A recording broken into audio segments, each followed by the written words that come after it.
প্রচণ্ড দেরি হয়ে যাচ্ছে আমার রান্না করতে। ফোন আসতেই আছে, বাবার বোনের এই ফোন এখন করতে করতে আমি দেরি হয়ে গেছি সব কিছু।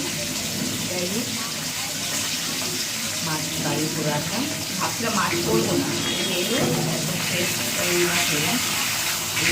রুই মাছটার ওজন ছিল, কাতলা মাছ কেটে নিয়েছিলাম, সেই মাছ এখনও রয়েছে মাথাটা, তো ভাবছিলাম মাথাটা করবো আজকে। ও বাবা দেখি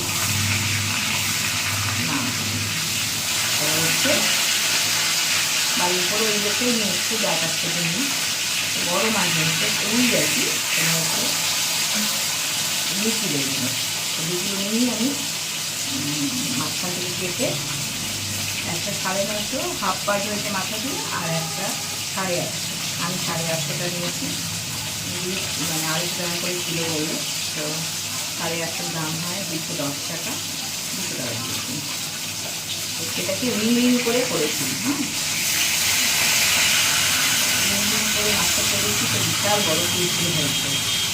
আর লাউ করলাম, লাউ নিয়েছিলাম, বেশ বেশি লাউটা, এই লাউ আমাকেই খেতে হবে। একটা ধনা পাতা দিয়ে করলাম, বড়ি তৈরি দিয়ে, এগুলো করলে না সত্যি কী বলবো, একা খেতে হয়, ওরা খাবে, খেয়েও দেখবে, ছেলে তো খাবে না, মেয়েকে তাই একটু দিলে খাবে, ছেলে খাবে না, ডাকাটা খাবে, ছেলে মেয়ে ডাকা, ছেলে মেয়ে দুজনেই খায়। ওটা পোস্ত দিয়ে করবো, পোস্ত আর কি সরষে দিব, চচ্চড়ি মাছের ঝোল করবো, আর উচ্ছে সিদ্ধ দেবো আমার জন্য। ওরা তো উচ্ছে খাবে না, ওদের জন্য ভাবছি লাউ উচ্ছে ভাজা করবো আলু দিয়ে, একটা একটা ভাজা চাই, নাহলে তো চলবে না, তাকে পাপড় ভেজে দিবি, তাকে একটা পাপড় ভেজে দিবে না। মাছটা বেশ বড় হয়েছে, ও বললো কেটে আর কেটে করে দিবে, আমি লেজার দিতে নিয়েছি তো, হ্যাঁ রিং করে দাও, দেখতে ভালো লাগে, তো রিং করে দিয়েছে পুরো,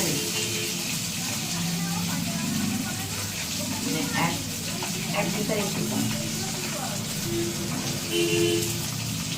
ছেলের জন্য দিয়েছি, এগুলো তো আমার 3.5 একটা দিয়েছে ওর জন্য,